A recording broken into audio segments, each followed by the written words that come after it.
So my UNA is in my name and my husband's name. So we set it up that way because we have a mortgage on our home and we wanted to match our title with our UNA name. So it was our names, lowercase with periods after our middle initial, because that's how my mortgage reads, right? Good. Yeah. So, right. So we submitted our UNA documents and that's great. But the California document was how we submitted it, but it was missing the periods after the middle initials. Then the secretary of the IRS documents was all in caps with no periods. And my bylaws are the way that we handed them in with the periods in upper and lower cases. And so all of this way, I'm just really confused on why they're all different, because we do have 2 additional properties that don't have mortgages that I'd like to do a quick claim deed. And I'd like to know, is it important to have it all caps, upper, lower, periods? Does it even matter? Am I making a big deal about it? So yeah, that's that. Okay, well, let's dissect this one at a time. First of all, those documents autofill by the way you put it in, unless we're told otherwise. And there have been times when somebody's made a mistake and we've caught it, and they put a hyphen in or I'm sorry, a slash or something, and we didn't catch it because the documents autofill.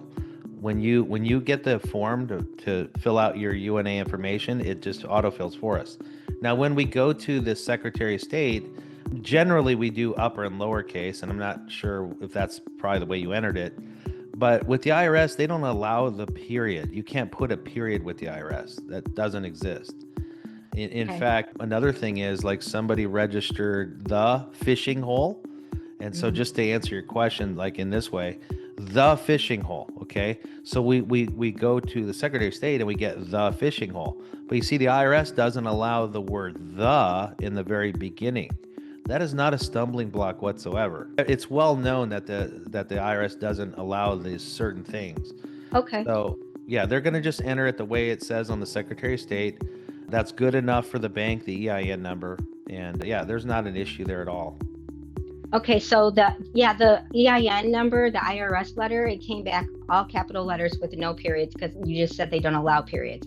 So when I go to do a quick claim deed, you're saying I should write it exactly the way it is on my EIN letter? Well, let's answer that because that's ultimately the biggest part of your question. I wouldn't even have thought of that. First of all, the IRS capitalizes everything. Okay. Even if you try to put it in all lowercase, it comes back all uppercase.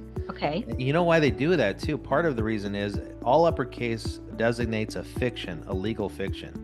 Oh, okay. Like our social security numbers. Exactly. Your social security number. And you know what? Start paying attention. Every bill you get in the mail, a utility bill, bank statement, it's all capital letters. They're talking about a legal fiction, which is your social security account number, not you. So what's happening here on your deed of trust? So, when you went and filed the title and you got a mortgage probably, right? And you got it in both your names. You guys qualified for credit. You got your mortgage. Right. And what they did was they put your individual names together on the title. So you could be just Shelley and your last name. You could receive that money just in your own name. It doesn't have to be even in a title that matches both your names, right? Because they know, the title officer and the escrow officer at the end of the transaction, they know that both of you guys had authority to sign on behalf of your title, your mortgage, right? Yes. So it could be any variation. Okay. It could be just your name or just his name. They're not going to get into semantics of periods and capital letters and none of that.